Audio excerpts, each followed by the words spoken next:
Praise the lord. అందరికీ తెలిసిన వచనమండి. యాకోబు 1 అధ్యాయం 3 వచనం చూసుకుంటే గనక, మీరు నానా విధములైనటువంటి శోధనలో పడినప్పుడు అది మహానందం అని ఎంచుకోవాలంట. హల్లెలూయా.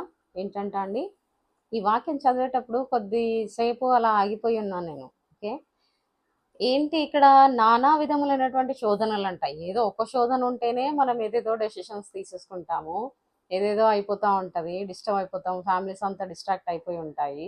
అలాంటిది బైబిల్లో ఇదేంటబ్బా, నానా విధములైనటువంటి శోధనలు వచ్చేటప్పుడు అంట మనం ఏం చేయాలంట, మహానందం అని ఎంచుకోవాలంట.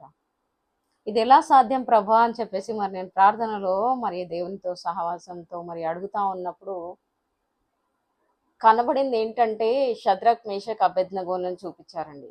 ఓకే, వాళ్ళకేంటంటే అగ్నిలో తోయబడతారు, అగ్నిలో వాళ్ళు వేయబడతారు. అగ్ని ఎటువంటిది? నార్మల్ అగ్నియా అది ఆనందపడడానికి? కాదు కదండి, భయంకరమైనటువంటి అగ్ని.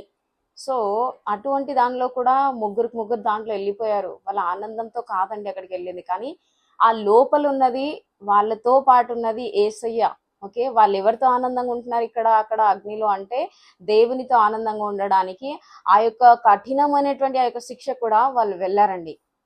ఇంకొకటి చూసుకున్నట్లయితే పౌలు శీలులు వాళ్ళంతా మంచి పనులు చేస్తున్నా కూడా అన్యాయాన్ని అన్యాయంగా వాళ్ళు రుజువు చేయడానికి వెళ్తున్నప్పుడు కూడా వాళ్ళకి ఏంటంటే పెద్ద శోధన వచ్చింది. ఆ శోధన ఏం చేసింది, వాళ్ళకి తీసుకెళ్లి చెరసాలలో వేసింది.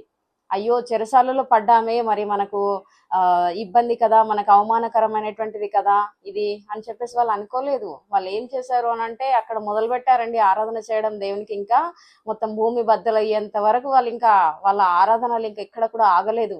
సో మరి మన పరిస్థితులు వచ్చినప్పుడు, మనకు శోధనలు వచ్చేటప్పుడు బైబిల్ ఏం చెప్తుంది, మరి మనం ఏం చేస్తున్నాము?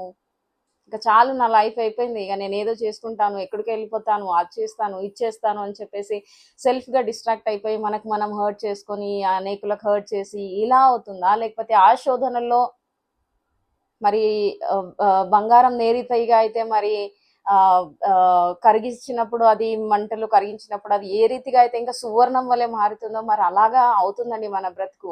బాధలు వచ్చినప్పుడు, కష్టాలు వచ్చినప్పుడు మనం లోన్ అవ్వకూడదు, కానీ నేను ఇంకా ఆ యొక్క శోధనల ద్వారా దేవుని ఇంకా దగ్గర అవుతాను, దేవునికి ఇంకా నేను ఘనపరుస్తాను, దేవునితో ఎక్కువ సహవాసం చేస్తాను, దేవుని దగ్గర నుంచి వింటాను, ఆ దగ్గర ఉన్నటువంటి ప్రతి ఒక్క చెడుని నేను తొలగించడానికి ఇదే మంచి అవకాశం అని ఎప్పుడైతే నువ్వు ఆలోచిస్తావో, ఆ బాధ నీకు బాధలా ఉండదు, కానీ అది ఎంతో ఆనందకరమైనటువంటి ఒక, నిజంగా అది మహానందమైనటువంటి ఒక పరిస్థితి అని చెప్పేసి కూడా మనం అనుకోవచ్చండి.